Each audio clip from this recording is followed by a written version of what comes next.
Kong Jaemin's world tilted. 1 second, the flashbulbs of the Myri Tower charity gala were exploding in his face. The next, his chest seized like a fist around his heart. He steadied himself on the podium, but the microphone screeched as he fell forward. Gasps rippled through the hall. The elegant crowd froze. No one moved until a firm, accented voice cut through the chaos. "Move back, I beg. You want him to die in designer suits." Dr. Tolani Adebayo dropped to her knees beside him, already unbuttoning his jacket with professional speed. Her sleek bun barely moved as she worked. The security men hesitated. "She's a doctor," one of them stammered. "Good. Then let her do her job," Jaemin's assistant barked, trembling. Tolani pressed her ear to his chest. Weak pulse. Shallow breathing. She glanced at the crowd. "Call Myri General. Tell them to prep emergency room 3. Tell them it's their CEO." "Yes, I said CEO." Stop blinking. Her hands were steady. She injected him with a stabilizer, then began chest compressions. Sweat rolled down her temple. "Come on, Mr. Bossman. You didn't build all these towers just to fall down in front of me. Breathe, sir." His eyelids fluttered, a faint groan escaping. The relief in her voice came out like a prayer. "That's it. Oh yeah, stay with me. We're not done fighting yet." By the time the ambulance arrived, Tolani had restored a rhythm to his heart. Inside the speeding van, she monitored his vitals, whispering softly as though her voice could hold him in this world. "You rich people don't know how to rest. Always business, business. See now, your heart said, 'I quit.'" His eyes opened briefly. "Who are you?" he managed. "Your new unpaid stress manager." A ghost of a smile tugged at his lips before darkness swallowed him again. When they reached Myri General, the emergency team rushed in, but none matched her urgency. She stayed until he was stable, ignoring the whispers about her accent, her boldness, her humor. Hours later, outside the ICU glass wall, his secretary approached. "Dr. Adebayo, thank you. He'd have died without you." Tolani exhaled, pressing a hand to her belly unconsciously, though she didn't know yet how prophetic that gesture would become. "Please tell him to rest, before I come back with a frying pan." The man blinked, unsure if she was joking. She was, but only halfway. As the monitors in the room steadied, she allowed herself a tired smile. Somewhere between life and exhaustion, she didn't realize she had just met the man who would change everything. Welcome to Munlyt Stories, where Munlyt meets myth. Love timeless tales? Then hit like, subscribe, please leave us a comment as we love to hear from you and join our circle. Every story begins with you. When Kong Jaemin finally woke up, the world was white, quiet, and sterile. For a man who lived surrounded by noise, the silence felt wrong. He turned his head slightly and froze. A woman in a lab coat was standing over him, arguing softly with a nurse. "I said no spicy soup for heart patients. You want him to cough his heart out again," she scolded. Her accent was crisp but playful, her tone full of authority and something warmer. Jaemin frowned. "Are you always this loud?" Tolani turned, startled to find her patient awake. "Oh, look who decided to join the living. Congratulations, you didn't die on my shift." He blinked, unsure whether to be offended or amused. "You're the doctor from the gala?" "Yes. Dr. Tolani Adebayo." She adjusted his fore calmly. "You scared Sol half to death, you know. I didn't ask for an audience. You also didn't ask to collapse, but life has no manners." She smiled briefly, but it softened into respect as she checked his monitor. "You're stable now, sir. Try not to faint again. Some of us like our sleep." He studied her face, that mixture of confidence and unfiltered honesty. "You talk too much for a doctor." "I talk exactly enough for a Nigerian." That earned a small, reluctant laugh, a sound he hadn't made in years. Tolani's eyes flickered with surprise, but she didn't comment. Instead, she wrote notes briskly, professionalism reclaiming her tone. "You'll need continuous observation. I'll be your attending physician until the specialists take over. I prefer my own medical team." "Well, they weren't there when your heart went on strike." "I was. So now you're stuck with me." His lips curved faintly, though he masked it by looking away. "You're bold." "I'm efficient," she corrected. "And don't mistake my humor for disrespect. In my culture, we tease those we intend to keep alive." He turned his gaze back to her, curious now.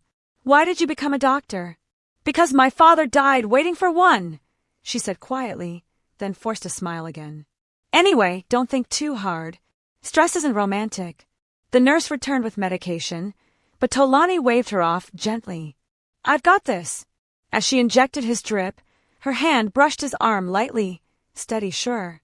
He caught the faint scent of cocoa butter and antiseptic. For a strange second, time slowed. You should rest, she murmured. He obeyed, though his thoughts didn't. As Tolani stepped out of the room, she muttered under her breath, "Na-wa-oh, rich people even faint expensively." He heard that and smiled. Rain tapped softly against the hospital windows that night. The corridors were quiet except for the rhythmic hum of machines and the occasional beep of a monitor. Tolani sat in her office staring at her patient chart, the name Kong Jamin bold at the top. She sighed.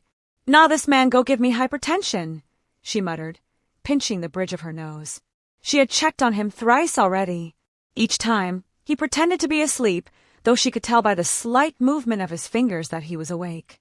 CEOs were stubborn, dying ones were worse. When she entered his room again near midnight, the lights were dim. He was sitting up, staring at the Seoul skyline through the glass. "You should be resting," she said softly. "I've done enough resting for a lifetime," he replied, voice low but steady. "If I sleep, I dream of things unfinished." Tolani hesitated, then leaned against the cabinet, arms folded. "You're scared." He looked at her sharply. "I don't do fear." She chuckled. "Everyone does fear. Even roosters crow loudest when they're afraid of silence." That made him laugh quietly, the sound brief but genuine. "You have a strange way of comforting patients." "It works. You're smiling, aren't you?" He shook his head, eyes softening. "You're not like anyone I've met here. I'll take that as a compliment. I didn't move across continents to blend in." She met his gaze, her voice quieter now. "But I do want you to live, sir. You're too young to be surrendering. I'm tired, Dr. Tolani. My body's failing, and my company, everything I built, feels heavier than it should." He paused, eyes searching hers. "Tell me something, doctor. What do you fear most?" She didn't expect the question. Her answer slipped out before she could stop it. "Losing people I wasn't supposed to love."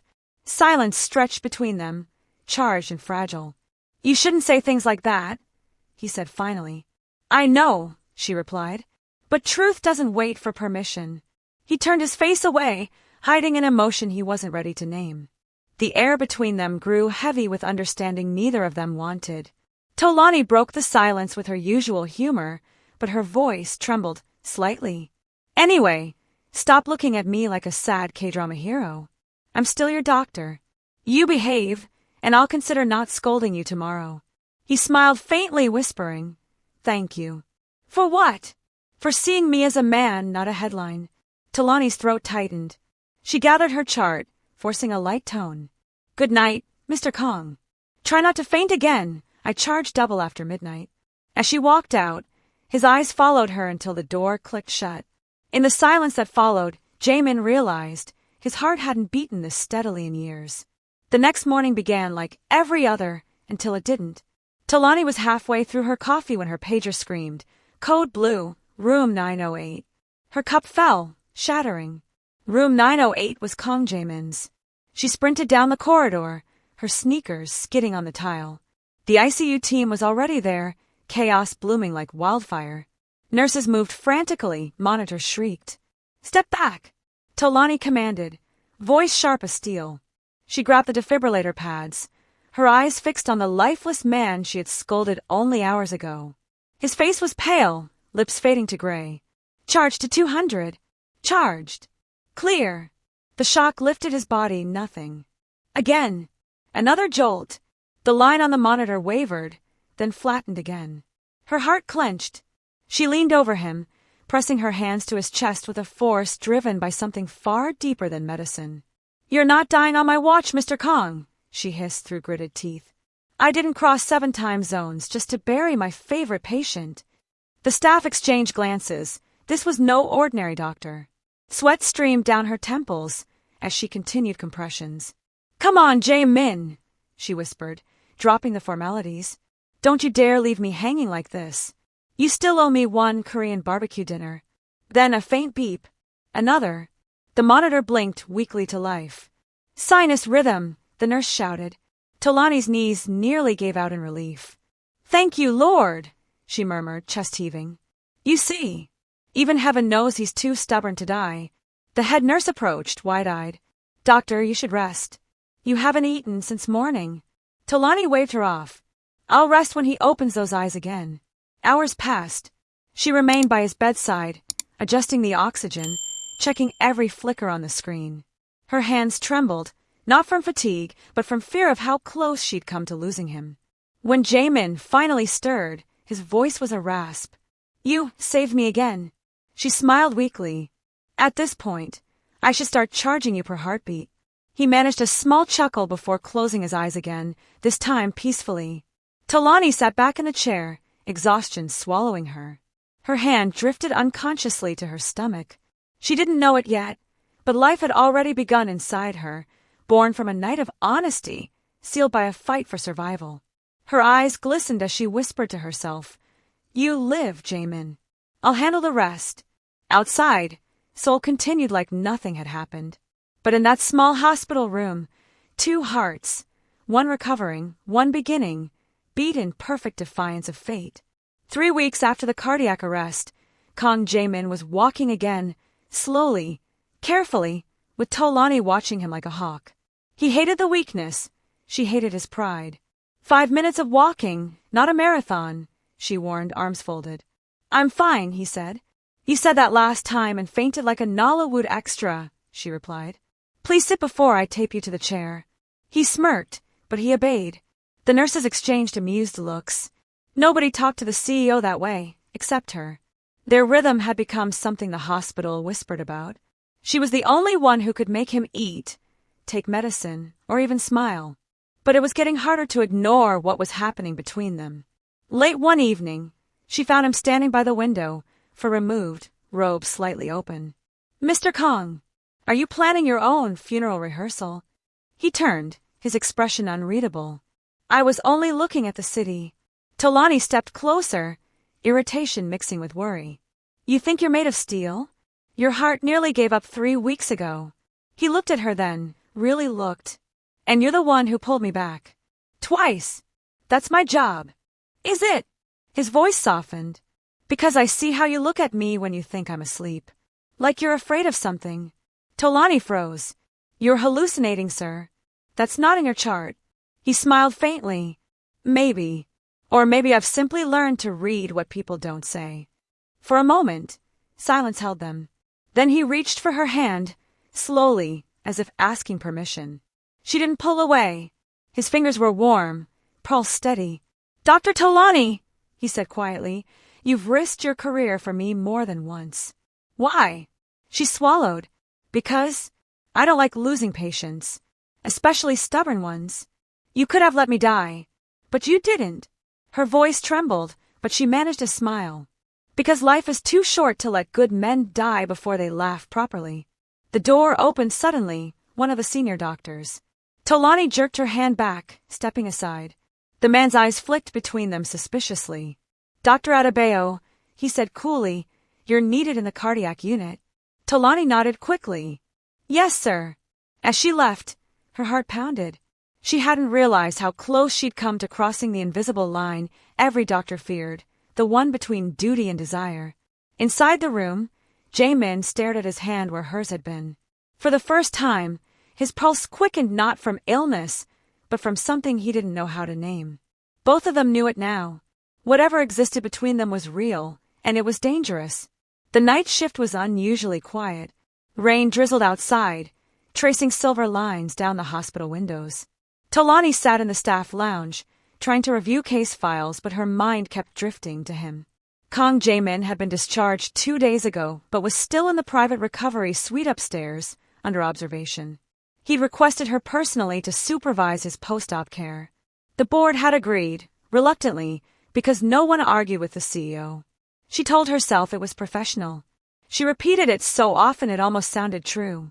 At midnight, her phone buzzed. A private message. Still awake. She frowned, recognizing his number. This man again. She typed back. Patients should be sleeping, not chatting. A few seconds later, his reply came. My heart's fine. It's my mind that won't rest. Tolani sighed, muttering, this one wants to turn me into night duty therapist. But she went anyway. When she entered his suite, he was sitting by the window in casual clothes, the city lights painting soft gold across his face. He looked healthier, calmer, but his eyes were different. Softer. You're not supposed to be up, she said. And you're not supposed to visit your patients after midnight, he replied quietly. She folded her arms. So both of us are breaking rules. What now? He smiled faintly. Talk to me. About what? Anything that isn't dying. She hesitated, then sat on the couch across from him. For a moment, neither spoke. The hum of the city filled the silence. I used to think success would make me happy, he said finally. But I built everything and still felt empty. Then I met a loud African doctor who scolded me like a child. Tolani tried not to smile. Maybe you needed the scolding. Maybe I needed her, he said softly. Her breath caught. The honesty in his tone broke every wall she'd built. Mr. Kong. Jae-min, he corrected. Just Jae-min tonight. Tolani looked away, heart racing. This is wrong. There are hospital ethics. I know, he interrupted gently. But tell me you don't feel it too, and I'll never speak of it again. The silence that followed was louder than thunder. She didn't answer, but she didn't leave either. He stepped closer, stopping just a breath away. His hand brushed hers lightly, uncertain but full of longing. Tolani! Her eyes closed. Don't make me break rules for you. You already did, he whispered. Outside, the rain softened. The city slept while two hearts made a quiet promise they couldn't yet name. That night, nothing happened, and yet everything changed. The morning after their quiet night, Tolani tried to bury herself in work. She moved from ward to ward, refusing to think about the way Jaemin's voice had softened when he said her name. She told herself it was just emotion, post-surgery sensitivity. But her heart wouldn't listen. By evening, he requested a review. He's your patient, the nurse said with a grin that made Tolani suspicious. He insists only you check his vitals. She walked into his suite, determined to stay all business. He was reading reports, glasses perched low on his nose. For someone recovering, he looked too composed. You called, she said coolly. He looked up, his tone gentle. You didn't eat lunch. She blinked. You called me here to discuss my meal plan?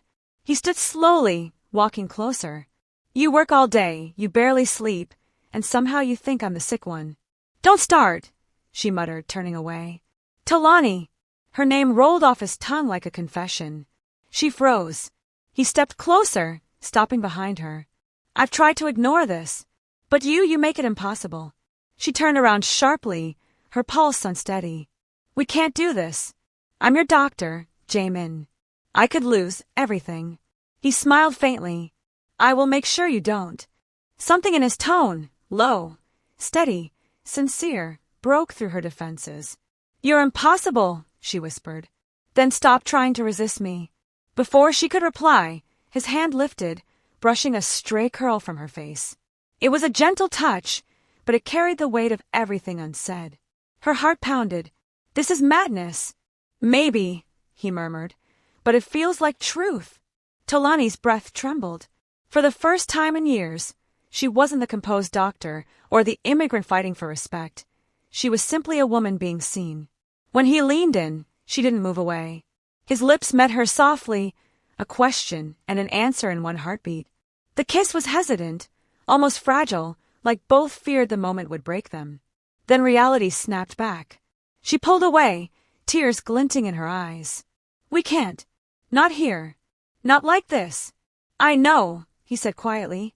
But tell me you regret it. She stared at him, unable to lie. I don't. The silence that followed was heavy with what they both knew. They had crossed the line that could destroy them. When Tolani finally left the room, her fingers still trembled. She leaned against the wall, whispering to herself, Lord, give me sense. I've fallen for a man who nearly died on my watch. Inside, Jae-min exhaled, pressing a hand over his mended heart. For the first time, it beat not from pain, but from love. Days turned into weeks, and what began as a moment of weakness became something neither could undo. Their secret meetings were brief and cautious, stolen minutes in quiet hallways, late-night checkups that lasted too long. Yet beneath the hospital lights, something tender was blooming in silence. Tolani knew it was wrong. Every time her phone buzzed with a message from him, she reminded herself, "You're a doctor, not a lover." But his kindness kept pulling her in. He listened when she ranted about unfair hospital politics, sent her warm tea on cold nights, and somehow remembered every detail she never told anyone else. The affection between them grew, quietly, until it was too visible to hide. Nurses whispered. The head nurse once caught Jaemin waiting near her office door. "Mr. Kong," she said awkwardly, "you shouldn't be here." "I'm just ensuring my doctor rests," he'd replied, calm but unconvincing. Tolani confronted him later. "You can't keep doing that. People will talk." He smiled faintly. "Let them. I don't care what they say." "Well, I care," she hissed. "I worked too hard to lose everything because of this." He stepped closer, his voice softer. "Tolani, do you regret it?" She hesitated, eyes trembling. "No, but I regret how dangerous it is." Their argument ended with silence, and a touch that said everything words couldn't. But secrets never stay buried forever. One late afternoon, Tolani was reviewing a file when she felt dizzy. She blamed exhaustion until the dizziness returned the next day, and the next. Reluctantly, she ran a test. The result made her knees weak, positive. She sat alone in the doctor's lounge, staring at the paper. Her lips parted in disbelief. "Pregnant," she whispered. "Oh Lord, not now." For hours she didn't move. Every rule, every risk she'd broken came crashing down like thunder. She imagined the hospital board, the media, her family back home. She imagined Jaemin, frail, recovering, innocent of what she carried. When he called that night, she ignored it. When he came by the next day, she hid behind the excuse of a busy schedule. But her silence made him suspicious. "Tolani," he said one evening, standing in her office doorway, "what are you hiding from me?" She forced a smile. "Nothing. Just tired."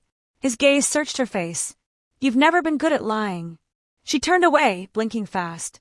Some truths can wait. But as he walked out, she pressed a trembling hand to her abdomen. "Not this one," she whispered. "This one can't." That night, Tolani realized she wasn't just carrying a secret anymore. She was carrying his. Tolani had faced medical emergencies, angry consultants, and arrogant patients, but nothing prepared her for the weight of that single test strip. She hid it in her coat pocket like a forbidden letter, the truth beating inside her like a second pulse. She spent the next week avoiding him. When Jaemin asked for checkups, she sent another doctor. When he texted, she replied with one-line answers. Her laughter, the one he'd grown used to hearing, disappeared from the halls. But one evening, he cornered her in the stairwell. The quiet between floors was heavy. "Why are you avoiding me?" he asked. "I'm not." He stepped closer. "Tolani, you look pale. You haven't eaten. You're trembling even now." She laughed lightly. "You're observant for a patient." "I'm worried," he said simply. "Tell me what's wrong." She opened her mouth, then shut it again. The truth burned on her tongue. How do you tell a man recovering from heart surgery that he's going to be a father? "I just need rest," she said, brushing past him. But his hand caught hers, firm yet gentle. "You don't lie well." She met his eyes then, steady, kind, searching, and almost broke. Almost. But the fear was stronger. "Please, Jaemin." "Not now." He released her hand slowly, his jaw tight. "Whatever it is, you don't have to face it alone." She smiled faintly, voice trembling. "Some things we face alone for everyone's sake." That night, she sat at her apartment desk, drafting a resignation letter she couldn't send. She whispered to the quiet room, "If I stay, they'll find out. If I leave, he'll break." Morning came, and she plastered on her usual bright smile. No one at the hospital noticed the subtle changes. The way she cradled her stomach unconsciously, the careful way she avoided late shifts. But the guilt lingered like perfume she couldn't wash off. The surgical ward was silent, too silent for what was about to happen. Everyone knew the risk. Everyone knew the rule. But when Tolani Adebayo walked through the glass doors in her white coat, mask on, and eyes blazing. No one dared stop her. "Dr. Adebayo, you're not cleared for long procedures," one of the senior surgeons warned. I'm the only one who can do this," she cut in sharply. "He's my patient. Prepare the room." Kong Jaemin's heartbeat was fading fast. The monitor screamed like it was protesting her decision. She tightened her gloves, steadying her trembling hands. Beneath the layers of confidence, nausea rose like a wave, her body protesting the very courage that drove her here. They tried again to stop her. 2 colleagues stepped forward, pleading. "Tolani, let us take over. You're not in condition for this." She looked up, eyes fierce above her mask. "If you touch that table, I walk out. And then he dies." That silenced them. The operation began. Her voice was calm, commanding. Scalpel. Suction. Clamp. Her movements were precise, her breathing rhythmic, but every motion came with pain. Sweat slid beneath her mask. Her heart pounded against her ribs. She ignored the ache, the cramps, the way the world tilted when she blinked too long. Halfway through, his pulse collapsed. "V-fib," the anesthesiologist shouted. Tolani's voice rose above the chaos. "Charge to 200. Clear." Nothing. Her mind raced. The donor heart from Busan was still an hour away. There was no way he'd survive that long without intervention. Then she did something no one expected. Bypasses and holding. "I'm rerouting blood flow manually," she said, already reaching for the tubing. "Doctor, that's not protocol. Protocol won't save him." "Move." Her improvised method, an untested combination of temporary tubing and a cooling pack around the pericardium, bought him minutes. Maybe just enough. She fought exhaustion like an enemy. Her fingers cramped. Her knees shook, her vision blurred. Once, she almost dropped an instrument, but she refused to stop. Not when every pulse on the monitor reminded her of the man who told her, "You saved my life. Let me save yours." Time blurred. Seconds became eternities. Then, heartbeat steadying, the nurse whispered, "We've got a rhythm." Tolani exhaled shakily, her body trembling as relief flooded her. "Stabilize the bypass. Prepare for the transplant arrival." Her voice was hoarse, her eyes wet. When she stepped out of the operating room hours later, she was barely standing. One hand braced on the wall, the other pressed over her stomach protectively. A junior nurse reached out to steady her. She smiled faintly. "He's alive." And then, like the warrior she was, she whispered, "Now I can rest." Then came the board meeting. The hospital director requested her presence regarding ethical concerns about proximity to a patient. Rumors had started. Too many night rounds, too many glances caught by watchful eyes. "Keep calm," she whispered to herself before walking in. Inside, the board members exchanged polite but probing looks. "Dr. Adebayo," the chairman began, "we've received several complaints about your unusual dedication to the Myri Holdings CEO's case. Is there anything you'd like to clarify?" She forced a calm tone. "Only that my dedication saved his life. Twice." The room went silent. The chairman nodded slowly. "We'll review this further." As she left, her phone buzzed. A message from Jaemin. "Dinner tonight? I need to see you." She looked at her stomach, then at the message. Her throat tightened. "Not tonight," she whispered. "Maybe not for a while." Tolani knew it was only a matter of time before truth and duty collided. And when they did, nothing in her world would remain hidden. The pressure began quietly, whispers in hallways, stares in meetings, murmured gossip that followed Tolani like a shadow. At first, she ignored it, but soon, her colleagues stopped greeting her. Files she requested went missing. Schedules changed without notice. By the end of the week, it was clear. Someone on the board wanted her gone. Still, she endured. She told herself she could survive anything, as long as Jaemin didn't find out. But secrets, like heartbeats, refused to stay silent. He noticed the fatigue in her eyes, the slight wince when she bent, the way her coat buttons strained near her midsection. One afternoon, after another tense board review, he asked her to his office under the pretense of a medical report. When she entered, the air was heavy with quiet anger. "They're harassing you," he said. "I heard from my secretary. The board's trying to discredit you. I can handle it. You shouldn't have to." "Jaemin," she began softly. "If you interfere, they'll know." You'll make it worse. His gaze softened. Worse than watching you suffer. She swallowed hard. This isn't about suffering. It's about surviving. He came around the desk, his voice low. You're hiding something else. Her breath caught. He was too close. I'm not. You're shaking. I'm tired. Tolani. The way he said her name made every wall crumble. She turned away, pressing a hand to her stomach instinctively, and his eyes followed. His voice trembled. You're pregnant.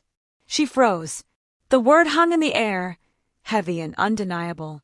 He stepped closer, stunned. It's mine, isn't it? She closed her eyes, whispering yes. For a long time, neither spoke. His hands trembled slightly as he reached for hers. You should have told me. I couldn't, she said. You were barely alive, and I was barely thinking straight.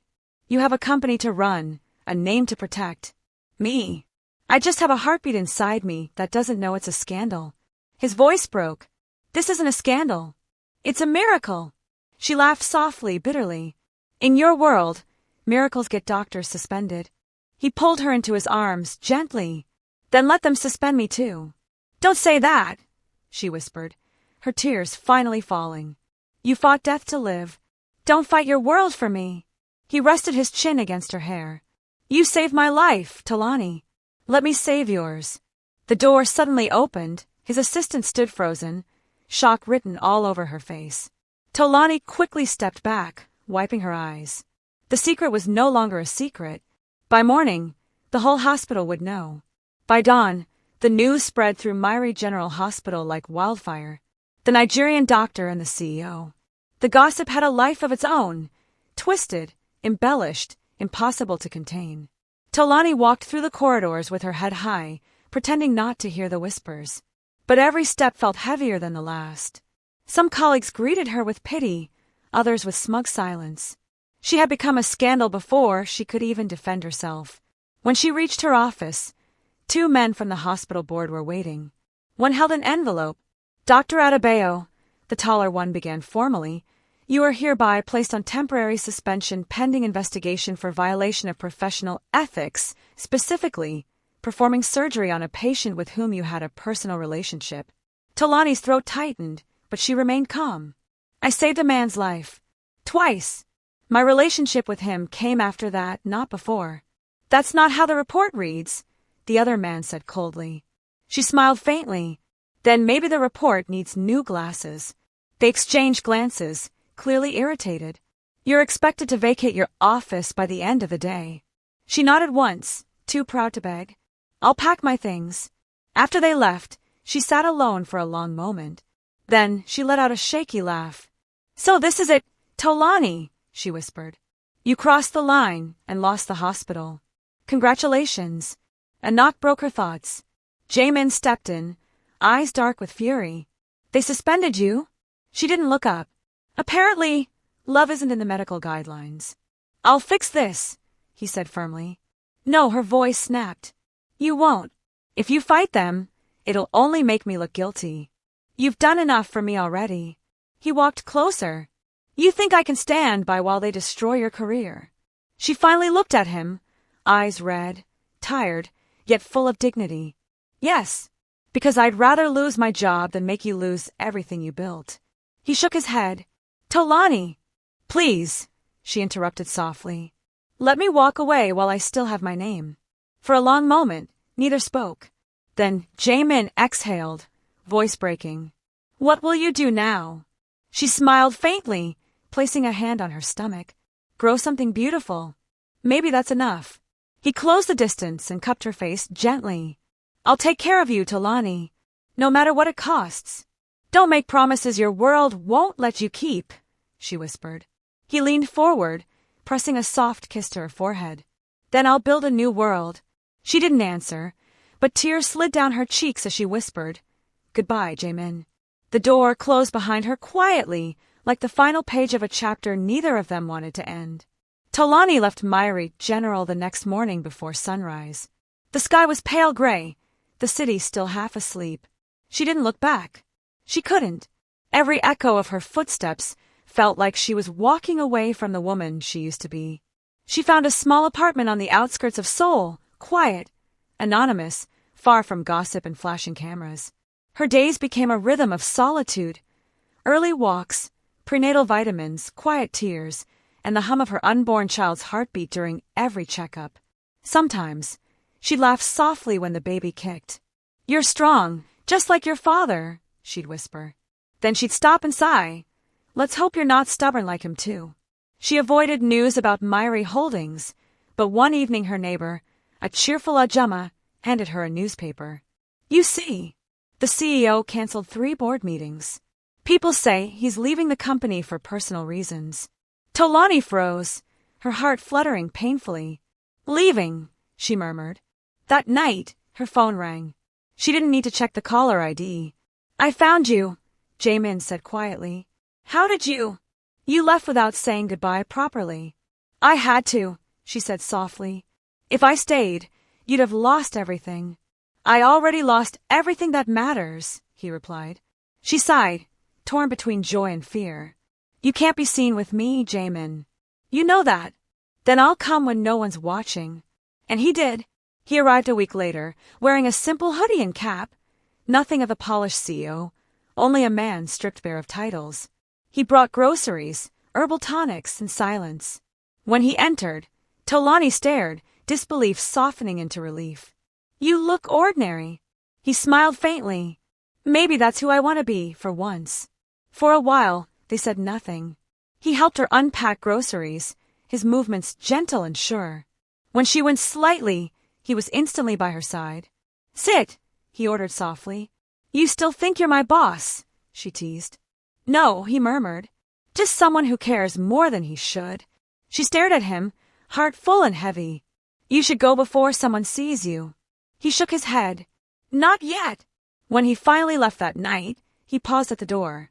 "I'm building something new, Tolani. A clinic. A foundation for mothers and children who can't afford care. It'll carry your name." Tears filled her eyes. "Why?" "Because you gave me back my life," he said quietly. "Now I want to honor yours."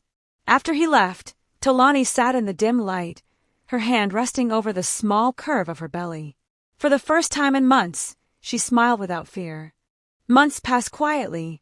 The city changed seasons, and Tolani's belly grew rounder, her steps slower. She kept a low profile, teaching part-time at a local clinic. Patients adored her humor, colleagues admired her calm.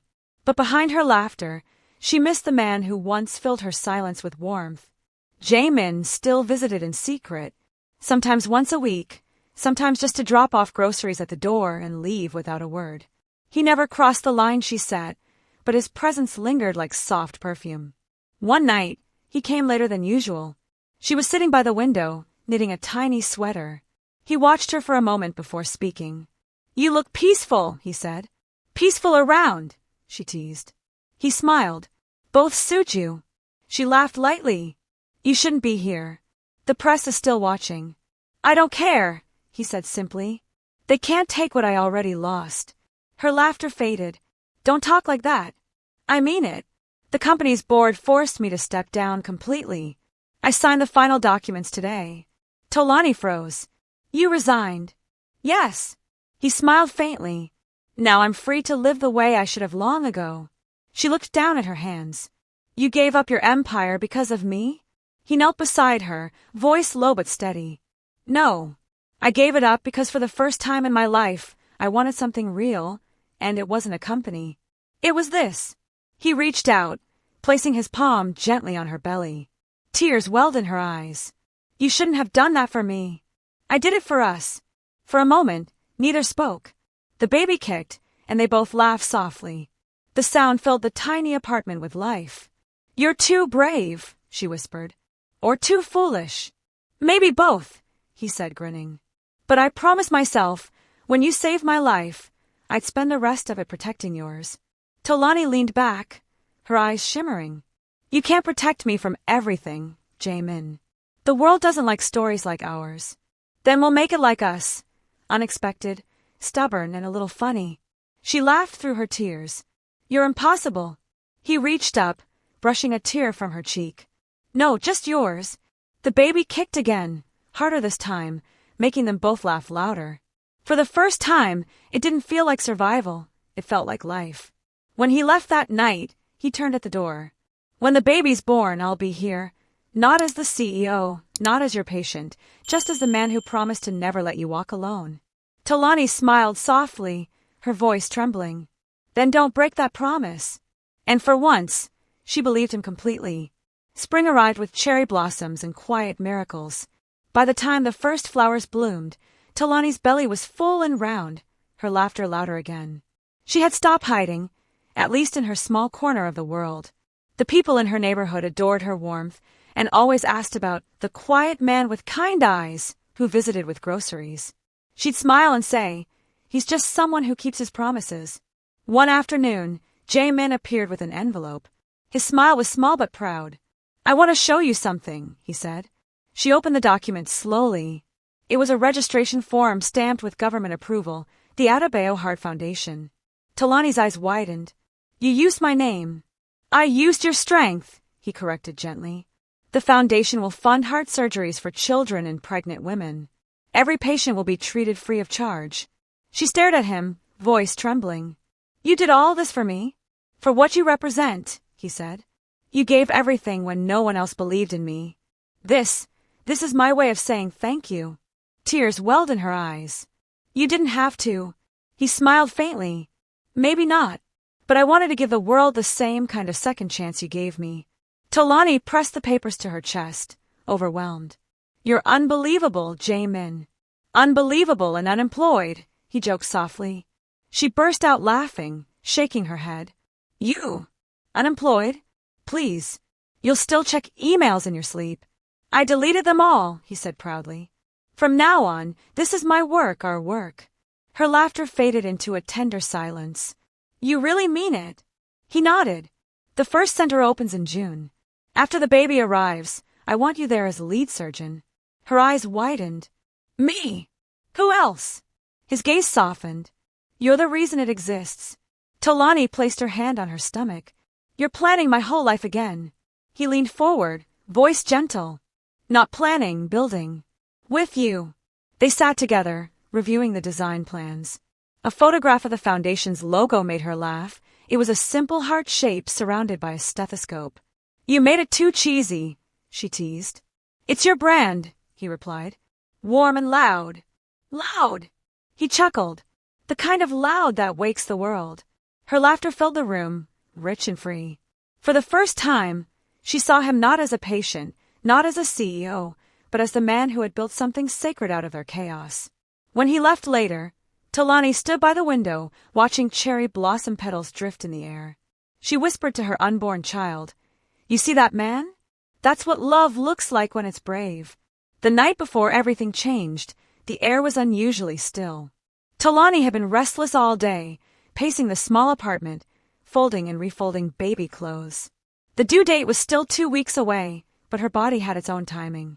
By midnight, the first sharp pain hit. She gripped the edge of the table and hissed, "Ah, not now, please. Wait small." But the contractions came again, stronger, closer. She tried calling Jae-min, but he didn't answer. He was at the new foundation site, overseeing final installations. After the third call failed, she laughed through pain. So the man building hospitals can't pick up his phone. Typical. By the time he arrived, hair tousled, breathless, half-panicked, she was already being wheeled into the delivery room. "Talani!" he shouted, rushing to her side. "Finally!" she groaned. "Your child is dramatic like you." The nurse chuckled, whispering, "She's strong." "I know," Jae-min said softly, gripping Talani's hand. "She saved me once. She'll save herself now." The hours dragged. Talani's humor flickered between cries. "If I survive this, you're cooking for 1 year straight." "Deal," he whispered, brushing sweat from her forehead. Between pain and laughter, she pushed, and at dawn, the sound that replaced her scream was a cry soft as sunlight. The nurse smiled. "It's a boy." Talani's tears mixed with exhaustion. "A boy," she whispered, voice trembling. Jae-min cut the cord with shaking hands, his eyes wet. "He looks like you." She laughed weakly. "Then he's trouble." They placed the baby on her chest, warm and tiny, his fingers curling around hers as if he already knew her heartbeat. "Welcome, my little fighter," she whispered. Jamin bent close, his voice low. He's perfect. For a long while, they said nothing. The world outside faded.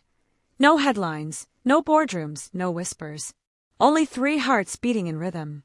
Later, when Talani was resting, he sat beside her, cradling the baby awkwardly but tenderly. What should we name him? She smiled sleepily. You choose. He thought for a moment, eyes softening. Mineo, he said. It means joy that stays. Talani's smile deepened. Then we'll call him that. He kissed the baby's forehead. Mineo kang adabeo. In that moment, every sacrifice, every sleepless night, every rule they broke, none of it mattered. Love had written a new story. Talani reached out, touching his cheek weakly. You see, we didn't lose everything after all. Jamin took her hand and pressed it to his heart. No, we just found what was worth keeping. The dawn light slipped through the blinds, painting the room in gold. And for the first time in a long time, both of them felt completely alive.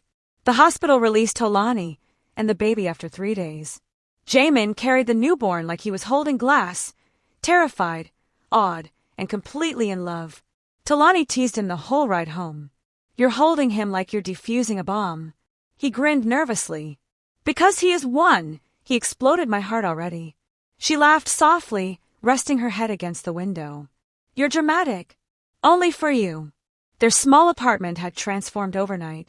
The once sparse living room now smelled of baby powder and peace. A crib set near the window and folded baby blankets filled the corners. Jamin insisted on decorating it himself, clumsy but heartfelt. When they got inside, he set the baby down carefully, then turned to her. Rest. I'll handle everything. Talani raised an eyebrow. You don't even know how to mix formula. I watched videos, he said proudly. Oh Lord, she muttered. We're doomed. That evening, she woke to find him rocking Mineo in his arms, humming softly in broken Yoruba. She laughed so hard she nearly cried. You're singing nonsense. I'm learning, he said, eyes gentle. I want him to know your world, too. Her laughter faded into quiet gratitude. You're trying too hard. I owe you everything, he whispered. No, Jamin, she said softly, taking the baby from him. You don't owe me. You chose me. That's different. They sat side by side on the couch. Mineo's tiny fingers curled around both of theirs, binding them wordlessly. Outside, the city lights shimmered, but inside it was calm, like time had stopped to watch them heal. Jamin turned to her. The foundation's ready. They want to name the children's wing after you. Talani blinked. What? Why me? Because you saved a life that saved others, he said simply. You gave meaning to every wall we built. Tears filled her eyes. You talk like an old man sometimes. He smiled faintly. Maybe I became one the day I almost died. She leaned her head on his shoulder, her voice quiet. Thank you for finding me, even when I was trying to disappear. He kissed her forehead. You're my peace, Talani. The baby stirred, letting out a soft cry. Jamin chuckled. Your son disagrees. Then go warm his bottle, she said, laughing through her tears. He stood, mock saluting. Yes, boss.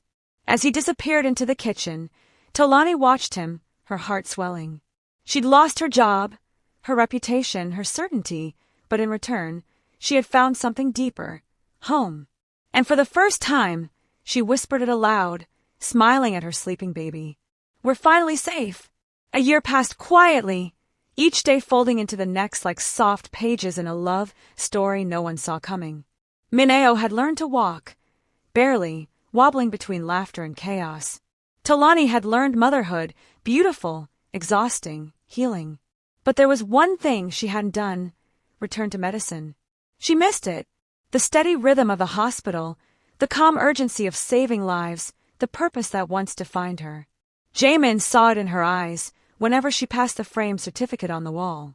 One morning, he handed her an envelope over breakfast. What's this? She asked, eyeing his mischievous grin. An invitation, he said.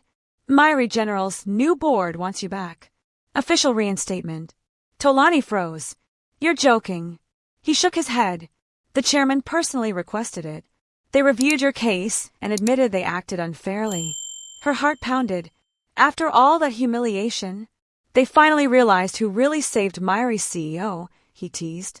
She rolled her eyes, but her smile trembled. Jaemin! He took her hand. Go back. Not for them. For you. Tears blurred her vision. What about the foundation? I'll handle it, he said softly. It exists because of you. Now it's time to let you exist for yourself again. The next week, she stood at the hospital entrance, the same door she'd walked out of a year ago, pregnant and broken. Now she walked in, head high, her sleek bun in place, her white coat crisp and glowing under the morning light.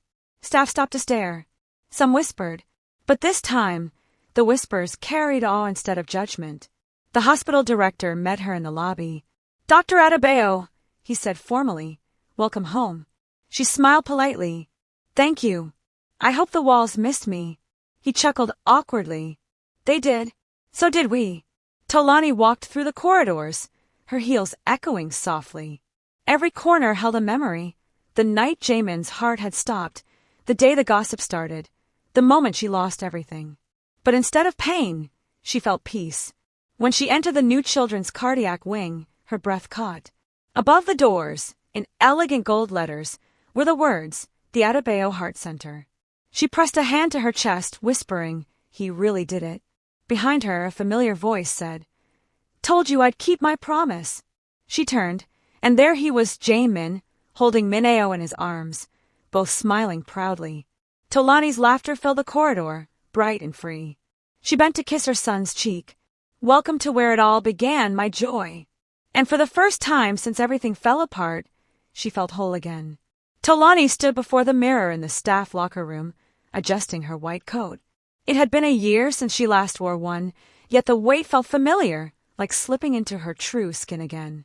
Her ID badge gleamed. Dr. Tolani Adebayo, cardiothoracic surgery. She smiled at her reflection. Welcome back, doctor, she whispered to herself. When she stepped into the ward, the nurses paused mid-step. Some smiled shyly, others whispered excitedly. Even the air felt lighter, as if the hospital itself exhaled in relief. The head nurse hurried toward her. Dr. Adebayo, we heard you were returning, but we didn't believe it until now. Tolani laughed softly. Believe it, my dear. I'm here to terrorize you all with my charm again. The woman giggled. Nothing's changed, ma'am. Everything has, Tolani said under her breath, glancing toward the pediatric wing, the one named after her. Her first case was a 7-year-old boy with a failing heart valve. As she reviewed his chart, she felt that familiar mix of fear and focus, the adrenaline of responsibility. The child's mother looked terrified, clutching her son's hand. Tolani knelt beside them. You know, my son was born right here, she said warmly. He's strong and noisy now. Your boy will be the same. The woman smiled weakly. You promise? With my whole heart, Tolani replied. In the operating room, everything came rushing back, the rhythm, the teamwork, the calm precision. Her gloved hands moved like memory, sure and graceful. Hours passed, but when the monitor finally steadied, her chest filled with quiet pride. Stable, the nurse announced. Tolani stepped back, sweat beading at her temple. Good job, everyone. When she walked out of the OR, Jaemin was waiting outside with Mineo in his arms. He had insisted on bringing lunch, homemade kimbap that looked slightly uneven but smelled heavenly. Surgeon of the Year, he said softly, offering her a smile. She chuckled, removing her cap. I almost forgot how exhausting this was. He handed her a water bottle. Then remember how alive it makes you. Tolani took a sip, her gaze softening. You always say the right thing. He shrugged playfully. I'm trained by experience. My wife's a doctor. She laughed, shaking her head. I'm not your wife yet, Kong Jaemin. He leaned closer, whispering. Then marry me before someone else tries to steal you. She blinked, stunned. You're proposing in a hospital hallway? He grinned. It's where our hearts met. She laughed so hard the nurses turned to look, cheeks flushed and eyes shining. Fine, but you're cooking tonight. As he laughed with her, Mineo clapped his tiny hands, giggling. For Tolani, it was a perfect full circle. Love, life, and laughter right where everything began. The day after her return surgery, Tolani thought life couldn't surprise her anymore. She was wrong. When she arrived at the Adebayo Heart Foundation the next morning, she noticed the staff acting strangely, smiles too wide, whispers too fast. Even Jae-min's secretary looked suspiciously nervous. "What's going on?" Talani asked, narrowing her eyes. The woman grinned. "Just follow the signs, doctor." Talani frowned but obeyed. Small heart-shaped notes lined the corridor, leading her toward the rooftop garden. Each note carried a short line written in his neat handwriting. "For every heartbeat you saved. For every tear you turned into laughter. For every reason you gave me to live again." By the time she reached the rooftop door, her hands trembled. When she stepped outside, the city stretched wide beneath her, a soft sunset painting Seoul gold. And there, standing in the middle of blooming white lilies, was Kang Jae-min. He wore a simple black suit, no tie, sleeves rolled up, and a nervous smile that made her heart stutter. Min-eo sat in a stroller beside him, babbling happily, holding a small velvet box. Talani blinked, stunned. "What is this?" "A medical emergency," he said softly. "My heart's about to stop again unless you say yes." She burst into laughter, covering her face. "You're unbelievable." He stepped closer, his voice trembling slightly. "Talani Adebayo, you gave me back my life when everyone else gave up. You stood in fire for me, you healed me, and you loved me when I was too broken to deserve it." Her eyes glistened. "Jae-min." He knelt, taking the box from Min-eo's hand. Inside was a simple gold ring, engraved with the words, "Saved by love." "I don't care about rules, or gossip, or the past," he said quietly. "All I want is to wake up every day knowing you're beside me, laughing, scolding, teasing me about my terrible cooking. Will you marry me?" For a moment, she couldn't breathe. The sunset glowed behind him, and the tiny fingers of their son reached toward her as if urging her to answer. Talani knelt too, tears running freely now. "Jae-min, you stubborn, beautiful man, you don't need my yes." He blinked. "I don't." "You already have it," she whispered, smiling through her tears. "From the first moment you scared the life out of me at that gala." He laughed softly, slipping the ring onto her finger before pulling her into his arms. The staff watching from the doorway erupted in quiet cheers. Min-eo clapped, babbling as if joining the celebration. Talani looked up at the man who had once been her patient, now her partner, and said, "See? The heart you saved ended up saving you too." And with the sunset crowning them in gold, they sealed the promise that had begun in a hospital ward and bloomed into forever. The wedding was small but breathtaking. No reporters, no board members, no gossip, just family, a few close colleagues, and the people whose lives the Adebayo Heart Foundation had touched. The ceremony took place in the rooftop garden where Jae-min had proposed, now transformed with white blooms and warm golden lights that shimmered like stars above Seoul. Talani wore a simple ivory dress that flowed like peace itself, her sleek bun crowned with lilies. Jae-min stood waiting, eyes full of that quiet awe he'd never lost since the night she saved him. As the music swelled, she walked toward him, her step steady, her smile calm and radiant. When she reached him, he whispered, "You look like the reason hearts beat." "And you look like someone who's about to cry," she teased softly.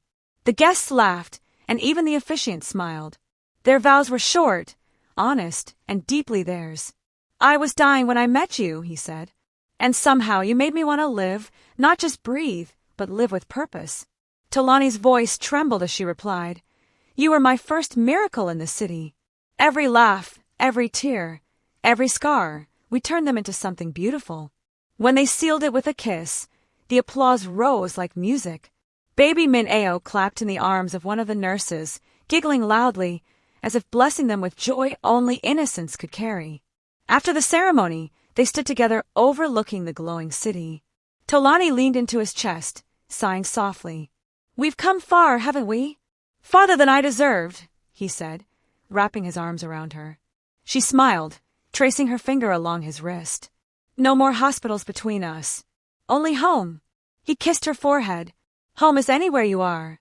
The reception was filled with laughter and gentle chaos.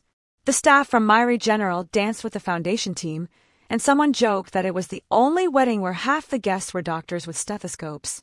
Talani's laughter carried through it all, bright and free, the sound of a woman who had fought for love and finally won. Later that night, after everyone had gone, she stood on the quiet rooftop again, barefoot and glowing under the moonlight. Jamin joined her, holding 2 cups of tea. "Still awake?" he asked softly. "Too happy to sleep." He smiled. "You know, I used to think the heart was just an organ. You taught me it's also a promise." She took his hand, their rings gleaming together under the stars. "Then let's keep that promise. Forever and after." He nodded, pulling her close as the city lights blinked below like 1,000 beating hearts, each one echoing theirs. And for the first time in a long, stormy journey, they didn't need words to define love. It had already written itself in every heartbeat they shared. Thank you so much for staying with us till the very end of the story. If you enjoyed it, please don't forget to like this video, share it with your friends, and leave a comment below. We'd love to hear the lessons you learned and your thoughts on how we can continue improving to give you the very best. Here at Munlyt Stories, every tale is crafted with passion, care, and dedication.